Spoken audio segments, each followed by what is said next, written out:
Assalamualaikum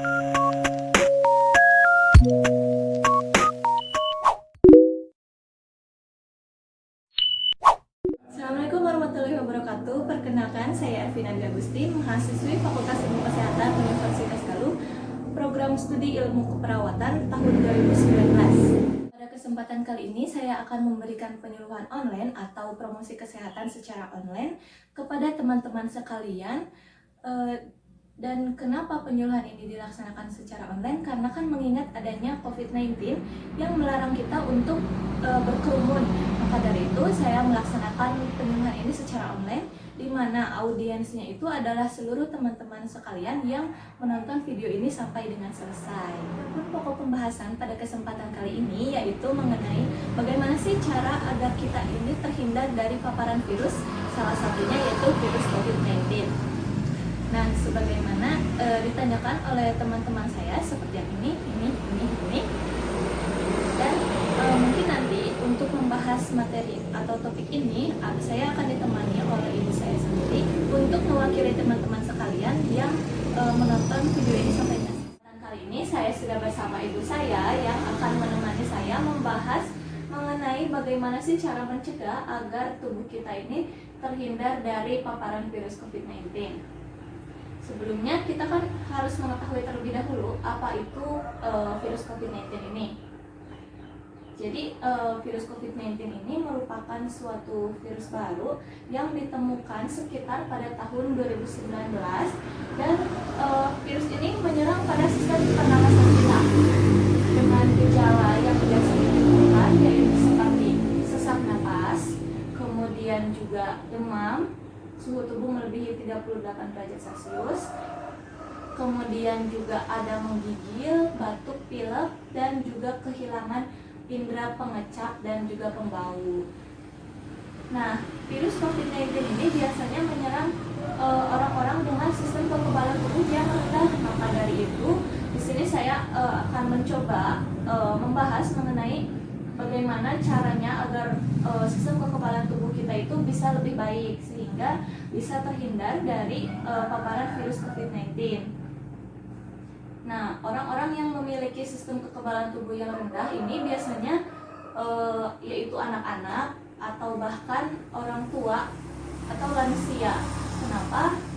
Pada anak-anak kan sistem kekebalan tubuhnya belum terbentuk secara sempurna, sedangkan pada lansia itu biasanya sistem kekebalan tubuhnya sedikit menurun sehingga lebih mudah terserang oleh berbagai virus, bakteri, dan patogen lain. Nah, sekarang mengenai pencegahan penularan COVID-19, di mana pencegahan penularan COVID-19 ini ada banyak sekali yang bisa dilakukan. Namun pada kesempatan kali ini saya hanya akan membahas 6 topik saja, yaitu mengenai pencegahan penularan COVID-19 melalui 3M, protokol kesehatan 3M, ditambah dengan mengkonsumsi makanan sehat, bergizi, dan juga seimbang, ditambah dengan rutin berolahraga, dan yang terakhir yaitu berjemur. Di mana poin-poin ini merupakan poin-poin yang saya rasa mudah dan dapat diaplikasikan oleh seluruh masyarakat. Berbicara mengenai protokol kesehatan yang ditetapkan oleh pemerintah, ada baiknya kita itu sebagai masyarakat mematuhi protokol kesehatan tersebut, terlebih bagi kita yang akan bepergian keluar rumah, dan itu pun apabila memang sangat mendesak dan tidak bisa diwakilkan. Nah, untuk protokol kesehatan yang pertama yaitu penggunaan masker, di mana penggunaan masker ini dinilai sangat penting, mengingat bahwa virus COVID-19 itu kan ditularkan melalui droplet atau percikan air ludah. Jadi apabila kita sama-sama menggunakan masker, kita itu sama-sama melindungi diri kita sendiri. Saya melindungi diri saya dari orang lain, dan orang lain juga melindungi dirinya dari saya. Seperti itu. Bicara mengenai masker, itu ada banyak jenis masker yang beredar di masyarakat. Namun pada kesempatan kali ini saya hanya akan mengambil 2 contoh jenis masker yang biasa digunakan. Yang pertama yaitu ada masker medis, dan yang kedua yaitu ada masker kain, di mana masker medis ini sempat terjadi kelangkaan barang dan juga kenaikan harga yang sangat fantastis, bahkan 100.000 ke atas dalam satu paknya. Nah, hal tersebut merupakan dampak dari wabahnya virus COVID-19 di awal-awal pada tahun 2019 yang lalu, di mana masyarakat itu banyak menimbun masker medis dan dijual kembali dengan harga yang sangat fantastis. Maka dari itu, mengurangi kelangkaan barang masker medis ini, pemerintah menyarankan agar masyarakat itu menggunakan masker kain, di mana masker kain ini juga mampu atau efektif dalam mencegah virus-virus masuk ke dalam saluran pernapasan kita, meskipun tidak seefektif dari masker medis ini.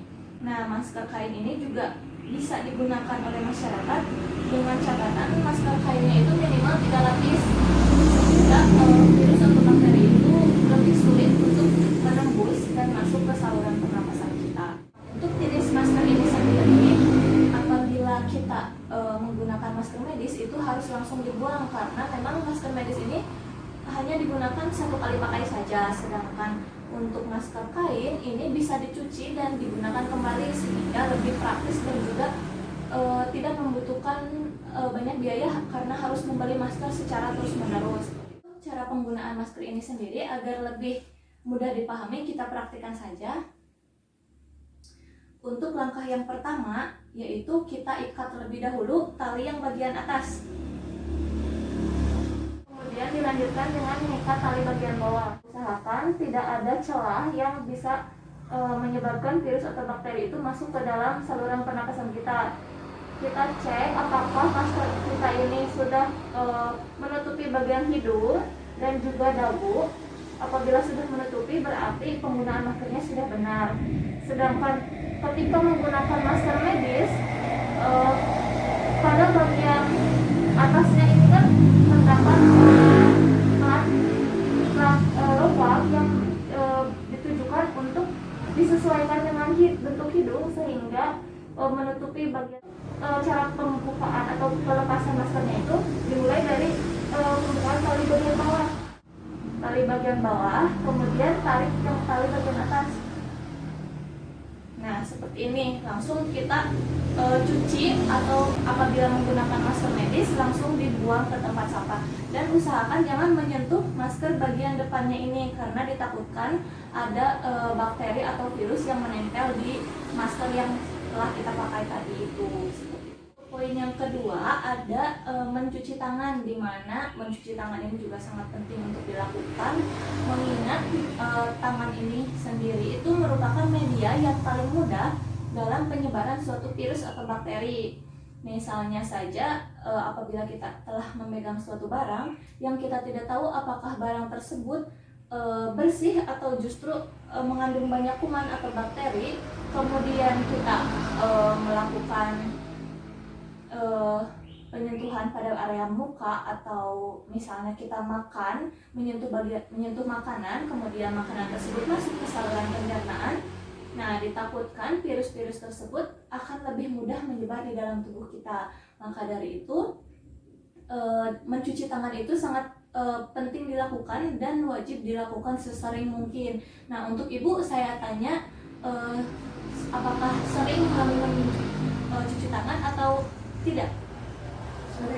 Sering ya, karena memang mencuci tangan itu harus dilakukan apabila kita akan menyentuh sesuatu dan setelah kita menyentuh sesuatu, seperti itu.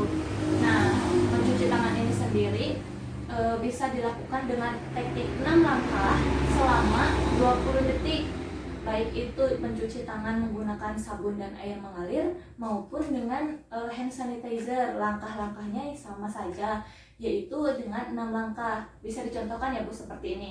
Untuk yang pertama, kita tuangkan sabun dan juga atau hand sanitizer secukupnya ke telapak tangan kita, kemudian kita gosok-gosok sampai berbuih apabila menggunakan sabun. Kemudian gosok-gosok punggung tangan kita, kiri dan kanan. Kemudian sela-sela jari.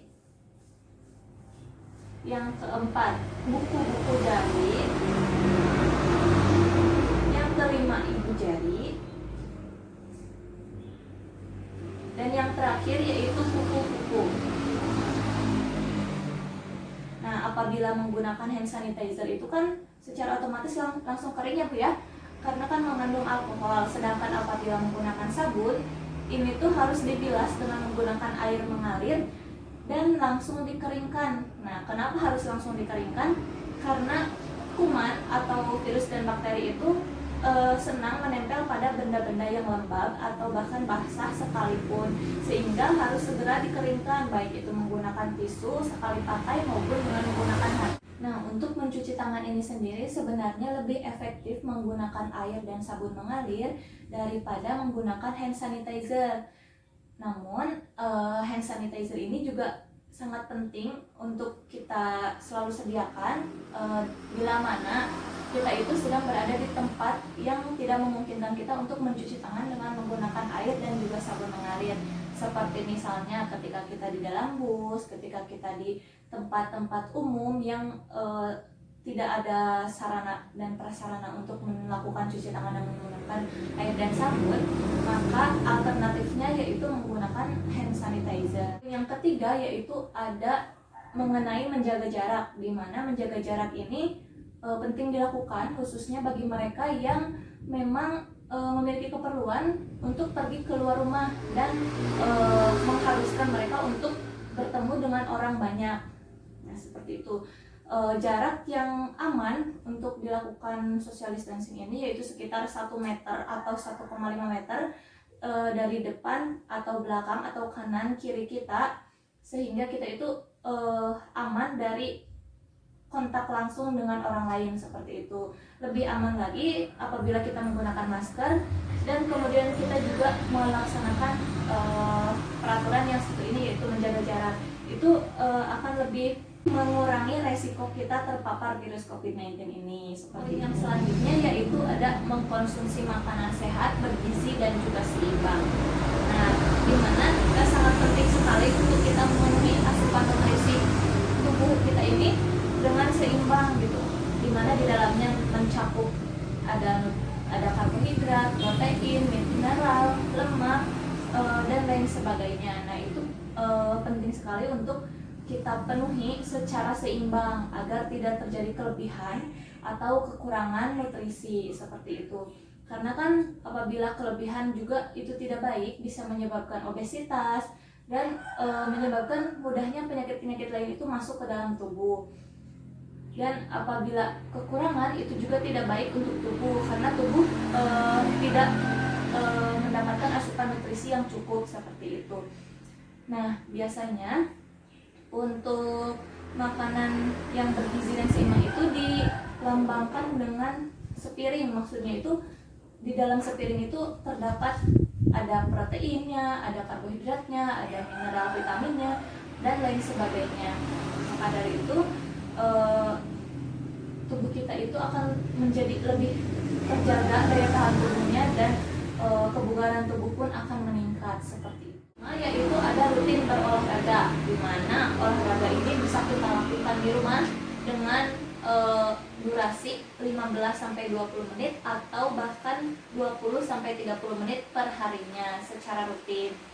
Nah, lalu apa saja olahraga yang bisa dilakukan? Misalnya yaitu senam aerobik, yoga, badminton, lari, atau bahkan hanya berjalan kaki saja.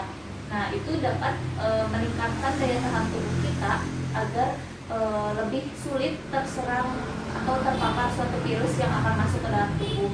Karena kan apabila daya tahan tubuh kita baik, secara otomatis virus-virus yang masuk ke dalam tubuh kita itu akan didorong kembali untuk keluar tubuh, sehingga penyakit itu tidak menyebar di dalam tubuh dan tidak menimbulkan penyakit seperti itu. Mungkin untuk pemaparan materi cukup sampai di sini saja. Lalu apakah ada yang ingin ditanyakan? Baik, apabila dirasa cukup dan sudah mengerti mengenai apa yang tadi saya sampaikan, mungkin pembahasan kali ini dicukupkan sampai di sini saja. Semoga dapat dipahami dan dapat diaplikasikan di kehidupan sehari-hari. Karena memang poin-poin yang saya sampaikan tadi itu menurut saya sangat mudah untuk dilakukan dan dapat dilakukan oleh siapapun dan kapanpun dan dimanapun juga. Mungkin seperti itu saja. Terima kasih dan selamat beraktivitas kembali. Itu saja pemaparan materi yang bisa saya sampaikan pada kesempatan Silakan apabila dari teman-teman yang menonton video ini ada yang ingin ditanyakan, langsung saja tulis di kolom komentar dan mungkin nanti akan saya jawab di video selanjutnya. Dan apabila video ini dirasa bermanfaat, silakan tekan tombol like, share, dan jangan lupa untuk di-subscribe. Mungkin itu saja yang bisa saya sampaikan. Semoga ilmunya bermanfaat dan dapat diaplikasikan dalam kehidupan sehari-hari. Wabillahi taufiq wal hidayah. Wassalamualaikum warahmatullahi wabarakatuh.